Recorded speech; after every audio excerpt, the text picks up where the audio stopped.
नमस्कार। कैसे हैं आप? लोकसभा चुनाव से ठीक पहले विधानसभा के 7 विधानसभा चुनाव के परिणाम आ गए। 6 राज्यों में 7 विधानसभा के चुनाव परिणाम।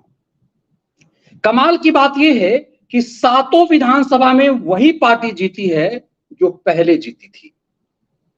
मतलब सातों एमएलए सेम पार्टी ने रिपीट कर दी है। जनता ने फिर से उसी दल को, उसी गठबंधन को जीत दिला दी है।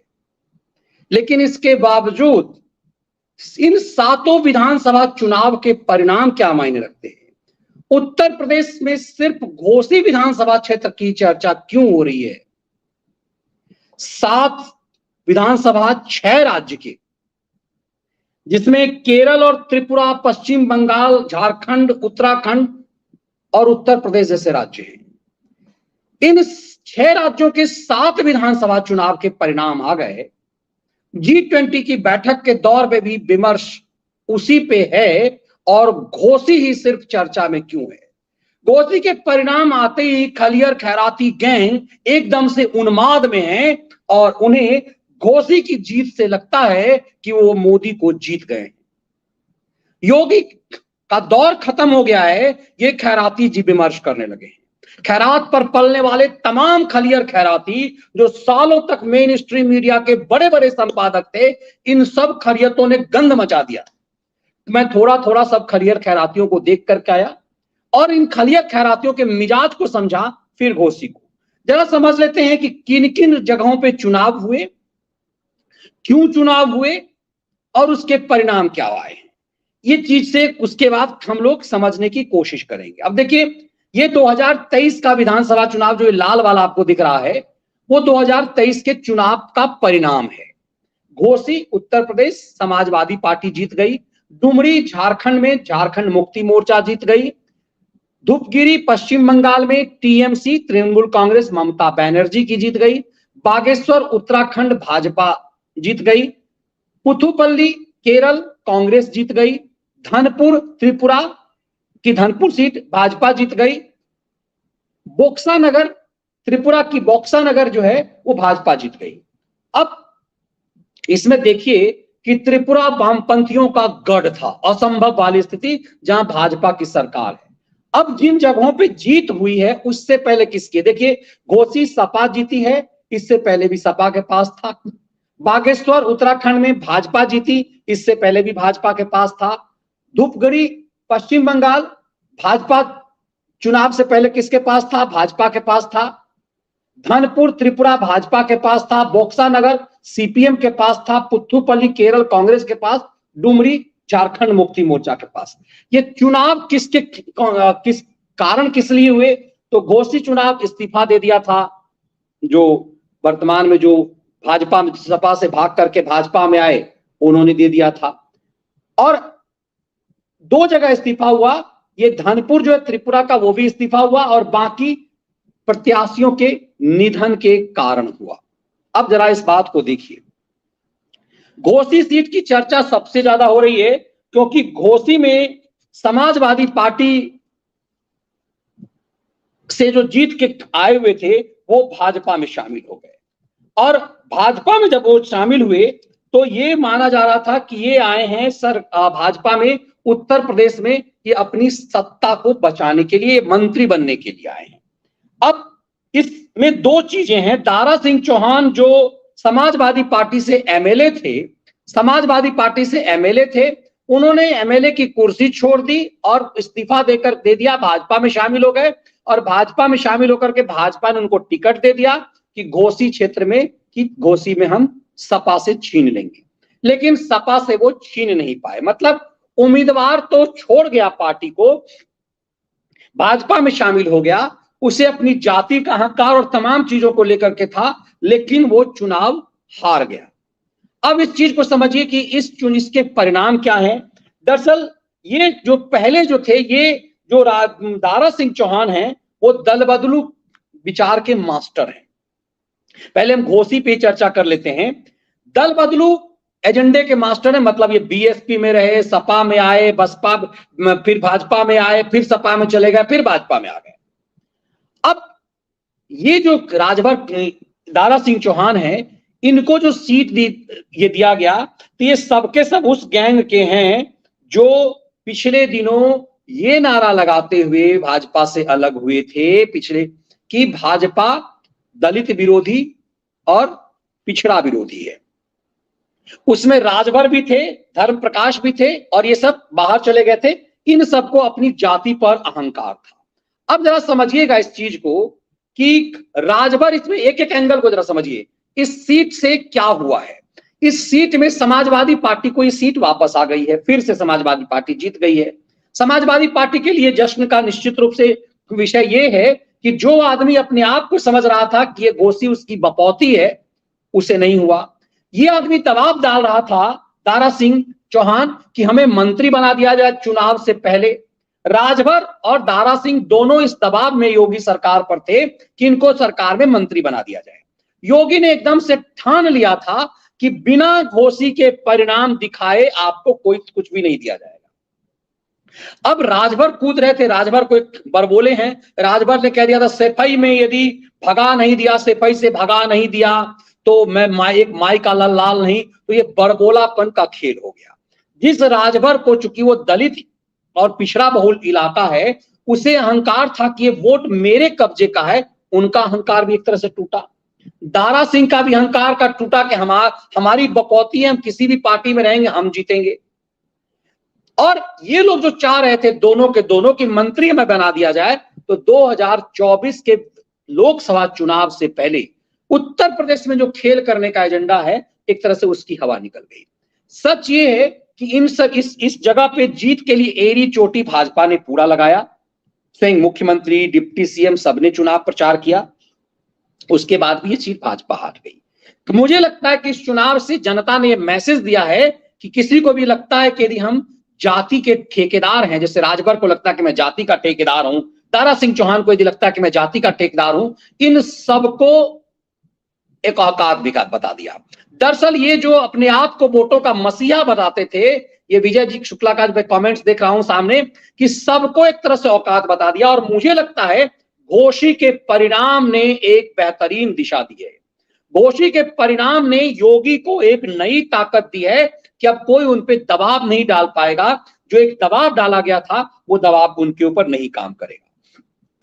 अब मैं देख रहा था जो जितने खलियर खैराती हैं, उसमें जो एजेंडावाद जातिवादी पत्रकार हैं, एक उर्मिलेश यादव करके है, जिसने अपने नाम पूछ जो है यादव हटा दिया है और अपने आप को सोचता है कि भाई हम निरपेक्ष इस तरह के, जैसे सनसनीबाज है, उसने अपनी जाति हटा करके एक मुस्लिम जात नाम रख लिया, पूछ हटा लिया है। इन सब ने, जैसे आशुतोष है, ये सब हटा तो लिए जाति साइड से, लेकिन जहरीले जातिवाद का षड्यंत्र कर रहे हैं। ये सब एकदम से नंगा होकर के नाच रहे हैं कि अच्छा अब तो खैरात युग आएगा, क्योंकि इन्हें लगता है कि उत्तर प्रदेश में यदि बीजेपी कमजोर हो गई तो हम खेल कर देंगे। अब सोचिए कि 2024 के लोकसभा चुनाव में योगी आदित्यनाथ ने यह दावा ठोका है कि हम 80 के 80 लोकसभा क्षेत्र जीत के देंगे। और माहौल उत्तर प्रदेश का एकदम से साफ दिख रहा है कि बीजेपी एकदम से क्लीन स्वीप कर जाएगी। ये जमीनी स्तर पे साफ दिख रहा है। लेकिन जो पार्टी कहती है कि हम 80 के 80 लोकसभा सीट जीतेंगे उत्तर प्रदेश में, उसका घोसी में हारना कहीं ना कहीं मतलब और तिलमिलाता तो जरूर है। ये सच है कि समाजवादी पार्टी का वो सीट रहा, लेकिन जो जीत करके समाजवादी पार्टी से आया था उसे आपने अपने पास बुला लिया। तो ये दिखाता है कि एक अब जो है राजनीति थोड़ी सी बदल रही है, चीजें बदल रही है। जातिवाद का सहारा नहीं लिया गया। अब कई ऐसे परिणाम हुए हैं कि वहां पर मुस्लिम तुष्टीकरण के वोट के साथ भी खेल हुआ था। लेकिन इस बात को समझना बहुत जरूरी है कि इन सबके एक तरह से पर कतर दिए गए। किसके किसके पर कतर दिए गए हैं? राजभर जैसे जातिवादी नेताओं के। अब उनका बरबोलापन कि मुझे मंत्री बनाओ, मैं वरना मेरे साथ, वो खुल करके राजभर कहते हैं कि मेरे साथ राजभर वोट है और ये इधर से इधर चले जाएंगे। अब जो मायावती को जो गुमान था दलित वोट का, वो गुमान भी एक तरह से खत्म हो गया, क्योंकि मायावती कतई नहीं चाह रही थी कि वोट जो है समाजवादी पार्टी को मिले। इसका मतलब है कि मायावती का वो एजेंडा भी नहीं चल पाया। इसलिए नहीं चल पाया क्योंकि यहां जो दलितों का जो वोट था, यहां जो पिछड़ों का वोट था, उसने एक तरह से अपने आप को जाति का ठेकेदार बता दिया था। ये तो हुई बात इसकी। मुझे कतई नहीं लगता कि घोषी के परिणाम से योगी आदित्यनाथ कहीं से भी झटका लगेंगे। अब देखिए, जिस दारा सिंह को 1,08,000 वोट पिछली बार मिला था, वो उनके पास वो इस कदर बुरी तरह से हारे, और सुधाकर सिंह जो है वो इतनी सीट तो, इतना वोट तो नहीं जीत ले पाए जितना दारा सिंह को मिला था, लेकिन जीत उनकी सुनिश्चित हुई। अब इससे बीजेपी को फायदा क्या है? कोशिश है एक तो ये बरबोले नेता, अपने आप को जातिवाद के ठेकेदार बनने वाले नेता, इन सबकी दुकान योगी के राज में बंद हो गई। दूसरी चीज जो महत्वपूर्ण हुई है कि समाजवादी पार्टी अब इस अहंकार में है कि उत्तर प्रदेश में वो ड्राइविंग सीट पर है। अब उत्तर प्रदेश में कांग्रेस को एक भी सीट लोकसभा का दे, मुझे नहीं लगता इसके लिए तैयार होगा, क्योंकि सोनिया गांधी चुनाव लड़ेंगी नहीं, राहुल गांधी मैदान छोड़ चुके हुए हैं। तो 2 ही सीट है जिसके लिए समाजवादी पार्टी हमेशा परिवार के कारण सरेंडर करती रही है। अब परिवार में राहुल चुनाव लड़ेंगे नहीं उत्तर प्रदेश से, क्योंकि जितना उन्होंने उत्तर प्रदेश की जनता को अपमानित किया है, उनकी हार तय है। रायबरेली से सोनिया गांधी हार तय है, चुनाव लड़ेंगी नहीं, क्योंकि रायबरेली की एक भी विधानसभा में अब कांग्रेस के प्रत्याशी नहीं है, गायब हो चुके हैं। तो तय सी बात है कि पारंपरिक सीट पे कांग्रेस लड़ेगी नहीं। यदि लड़ेगी भी तो प्रियंका को लड़ाने की हिम्मत, और मुझे लगता है कि वो बंद मुट्ठी लाख की खुल गई तो खाक की है। प्रियंका को आजमाना कांग्रेस नहीं चाह रही है। कांग्रेस को प्रियंका के आजमाने से एक तरफ खाई और एक तरफ कुआं दिखाई दे रहा है। यदि प्रियंका जीत जाती है तो राहुल के कद को वो छोटा कर देगी, इसीलिए भी प्रियंका को नहीं उतारा जाएगा मैदान में, मुझे ऐसा लग रहा है। यदि प्रियंका हार जाती है तो ये जाता है कि उत्तर प्रदेश में गांधी नेहरू परिवार का पूरी तरह से खात्मा हो गया। इसीलिए कांग्रेस मतलब सोनिया गांधी कभी नहीं चाहेंगी कि प्रियंका वाड्रा वहां से जीते और वहां से हार जाए, ये तो कतई नहीं चाहेगी, क्योंकि हार जाने से, प्रियंका वाड्रा के हार जाने से ये हो गया कि एक जो बचा हुआ जो तर्कस का तीर है वो भी खत्म हो गया। प्रियंका वाड्रा यदि वहां से जीत जाती है तो ये हो जाएगा कि राहुल गांधी उत्तर प्रदेश से हार जाते हैं और प्रियंका वाड्रा जीत जाते हैं। इसीलिए मुझे ये लगता है, जितना मैं सोनिया गांधी की राजनीति को समझ पाया कांग्रेस कवर करने के दौरान, कि प्रियंका वाड्रा को उत्तर प्रदेश में सीट चुनाव लड़ने की इजाजत सोनिया गांधी नहीं देंगी, क्योंकि सोनिया गांधी को प्रियंका के जीत और हार दोनों में अपने बेटे की बर्बादी दिख रही है, कांग्रेस की बर्बादी दिखेगी। इसीलिए प्रियंका वाड्रा वहां से चुनाव लड़ेगी नहीं, और समाजवादी पार्टी कांग्रेस के किसी दूसरे के लिए वहां अपनी सीट छोड़ेगी नहीं। इसका मतलब है कि सपा ने घोषित जीत के बाद सपा का मनोबल बढ़ गया है, और ये जो इंडी गैंग है, इंडी गैंग के लिए खतरे की घंटी बज गई है। मैं ये क्यों कह रहा हूं, घोषी पहली हो सके तो दोबारा से आखिर में आएंगे। जरा इस चीज को समझिए कि परिणामों को समझिए। परिणाम चौंकाने वाले क्या हैं? इस परिणाम से आपको समझ में आ जाएगा जो जीत हुआ है वो क्या है। अब जरा देखिए, ये घोषी समाजवादी पार्टी की थी, इस पे हम लोगों ने चर्चा कर दी। समाजवादी पार्टी जीत गई, दारा सिंह जो है वो हार गए, जो यहां से विधायक थे, जो यहां से इस्तीफा देकर के भागे थे। और मुझे लगता है कि जनता ने एक बढ़िया संदेश दिया है दारा सिंह को हरा करके, एक राजनीति को लेकर कोई की सूचिता की, मुझे लगता है कि अच्छी चीज हुई है। दारा सिंह का हार जाना, अब यदि परिणाम आ गया है, वहां से सुधाकर सिंह जीत गए। अब डुमरी जो है वो झारखंड मुक्ति मोर्चा की पारंपरिक सीट है, और ये डुमरी झारखंड मुक्ति मोर्चा हमेशा से जीतती रही है। यहाँ 80 से लगभग लगातार झारखंड मुक्ति मोर्चा की जीत होती रही है। ये गढ़ रहा है झारखंड मुक्ति मोर्चा के, खास करके शिबू सोरेन का गढ़ रहा है। यहां से जीत हो गई है इनकी। यहां पर जबरदस्त रैली भी की थी, रोड शो एकदम मोदी स्टाइल में स्वयं मुख्यमंत्री हेमंत ने किया था। अब धूपगढ़ी जो है ये टीएमसी की जीत हुई है। पारंपरिक रूप से कांग्रेस की सीट हुआ करती थी, और उससे पहले वामपंथियों की, एक तरह से वामपंथियों पे इसकी कब्जा है धूपगढ़ी में। यहां पर सबने सरेंडर एक तरह से कर दिया है, और टीएमसी ने फिर से दिखा दिया है कि हम वाम गठबंधन पे हम किस तरह से हावी हैं, और किस तरह से वाम और टीएमसी की टकराहट यहां फिर से बढ़ गई है। बागेश्वर में भाजपा की सब सीट थी, भाजपा के उम्मीदवार के निधन के बाद तो वो जीत पक्की हो गई है। पुथुपल्ली में कांग्रेस जीत गई है। अब पुथुपल्ली जो केरल की पारंपरिक सीट इनकी है, बीजेपी की तो यहां कोई औकात ही नहीं है, इसीलिए। लेकिन यहां वाम के साथ कांग्रेस का जो एकदम से द्वंद्व चल रहा है, वो एक तरह से इस द्वंद्व को फिर से बढ़ा देगा कि कांग्रेस को अपने आप लगेगा कि हम केरल में मेरा प्रभाव बढ़ रहा है, और केरल में वाम की सरकार है। ऐसे में जो इंडी गैंग के लिए है, ये परिणाम जो है इंडी गैंग के लिए परेशानी का लाने वाला है। लेकिन अब दो जो महत्वपूर्ण चीज है वो धनपुर और बक्सा नगर। धनपुर और बक्सा नगर बहुत महत्वपूर्ण है। और मुझे लगता है कि जो खैराती गैंग सिर्फ घोषी पे चर्चा कर रहे हैं, उनको त्रिपुरा के चरित्र को समझना चाहिए। त्रिपुरा वाम का गढ़ हुआ करता था। माणिक सरकार यहां लंबे समय तक चीफ मिनिस्टर थे वामपंथी पार्टी से। अब ये धनपुर माणिक सरकार की सीट रही है और लगातार दूसरी बार धनपुर सीट त्रिपुरा से बीजेपी की जीत हुई है। ये कतई इस चीज की चर्चा खैराती नहीं करे। खैराती सिर्फ और सिर्फ उत्तर प्रदेश में अपने आप को ऐसा लगता है कि खैरातियों ने मान लिया कि ये देश में उत्तर प्रदेश के अलावा कुछ भी नहीं है। और क्या हाल उनका, उनको देखिए कहीं पर भी, जबकि मैक्सिमम खैराती वामपंथी हैं। दरअसल विमर्श को सेंट्रलाइज करके विमर्श को के सेंटर पॉइंट को हटा देना चाहते हैं। वो सबसे ज्यादा चर्चा त्रिपुरा की ही करते हैं। आज यदि त्रिपुरा में दोनों में से एक भी सीट यदि वामपंथी पार्टी जीत जाती या कांग्रेस जीत जाती, यकीन मानिए घोसी से ज्यादा चर्चा धनपुर और बोक्सा नगर की होती। मैं पूरी तरह से कह रहा हूं कि चाहे वो डुमरी हो, धूपगिरी हो, बागेश्वर हो, पुत्तुपल्ली हो, केरल की पुत्तुपल्ली हो या उत्तराखंड की बागेश्वर हो, धूपगिरी की पश्चिम बंगाल की सीट हो या डुमरी की, इसमें जो खैराती जो हैं वो तय सी बात है कि विमर्श करते धनपुर की सीट को और बोक्सा नगर की सीट को। इन दोनों में से एक भी सीट यदि भाजपा हार जाती तो तय सी बात है कि पूरा विमर्श इसी पर वामपंथी पत्रकारों की होती। लेकिन इन सब की खैरात की उम्मीद खत्म हो गई है। तो आप देखेंगे कि ये जो जितने भी खलियर खैरातियों का चैनल है, सनसनीबाज के चैनल पे 5-6 आते हैं खैराती। फिर वो जो आम आदमी पार्टी में जो गया हुआ था गुप्ता, उसके चैनल पे भी पूरे गैंग को बुला करके, और ऐसा माहौल ये लोग बना रहे हैं जैसे लग रहा है कि मानो उत्तर प्रदेश में 80 की 80 सीट अब समाजवादी पार्टी जीत गई। और इसका पूरा परसेप्शन क्रिएट कर रहे हैं कि योगी की हार है, ये मोदी की हार है, ये G20 के फेल्योर है। इस देश की जनता ने सब कुछ बता दिया, घोषी में सब कुछ बता दिया जनता ने। अब मुझे लगता है कि जनता ने एक मैसेज, कहते हैं ना कि पहले राउंड रॉबिन मैच जो है उसी में एक तरह से आपको सबक सिखा दिया गया है। पूरी तरह से ये सबक सिखा दिया है कि ये सीट किसकी है।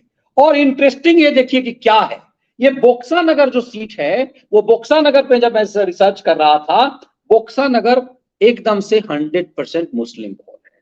कायदे से बांग्लादेश की एक चाहत थी कि बोक्सा नगर उसके पास होना चाहिए था।